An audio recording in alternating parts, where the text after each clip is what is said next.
you can choose to be negative or positive, but you can't choose what it does to your body. It really is a choice to just look at your thoughts, update them the way you update your software, upgrade them. But so many of us don't even know what we're thinking. I need coffee to cope. I need caffeine to get up in the morning. I need pills to go to sleep at night. Well, actually you don't, but if you think that thought, you're going to confirm it and make it real. Sleep will come to you wherever you are. Your body will cope very well without caffeine. You're not going to gain a pound looking at pizza.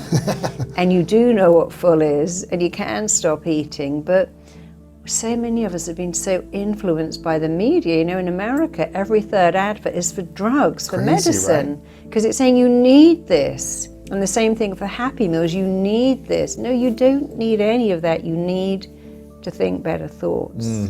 If you are prepared to lie to yourself, which you clearly are when you go, I'm the size of a house. If I look at a cake, I gain a pound. My kid is making me want to jump out of a window. This freeway would be the death of me. See, none of those things are true. I could eat a horse. We know that can't possibly be true.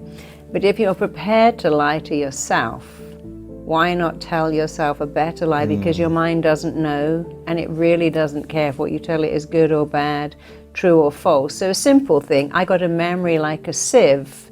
I have an excellent memory. I'm falling apart. I got great coping skills.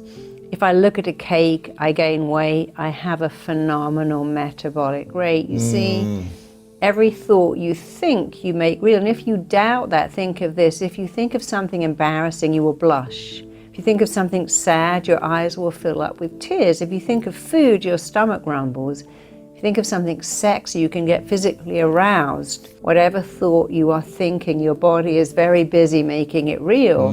And if you tell yourself a better lie, your body will work very hard to make that thought real. Your thoughts create your feelings create your behaviors and your actions, which you justify by going, it's like a loop. I think I'm not worthy of love.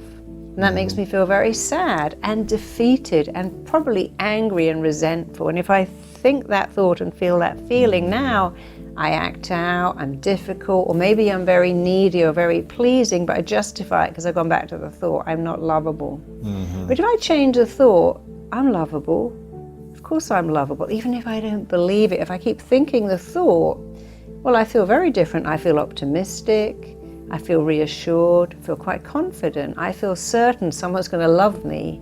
And now I behave differently. I take risks. I look people in the eye. I'd speak to them. My actions are different, and I justify them by going back to the thought, I'm lovable.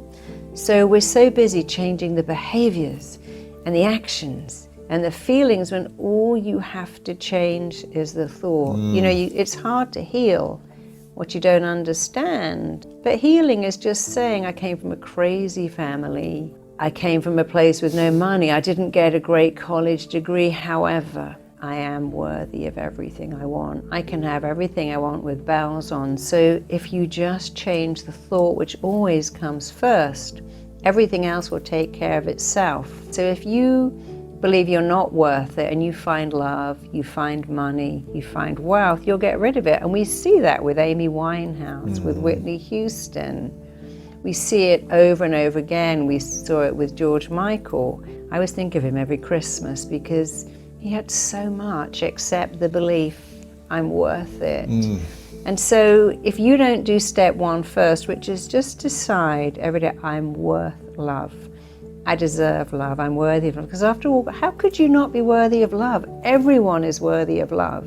So if you don't do that bit and you just do the other two, what does it look like? I'll go and get it. But you'll get rid of it.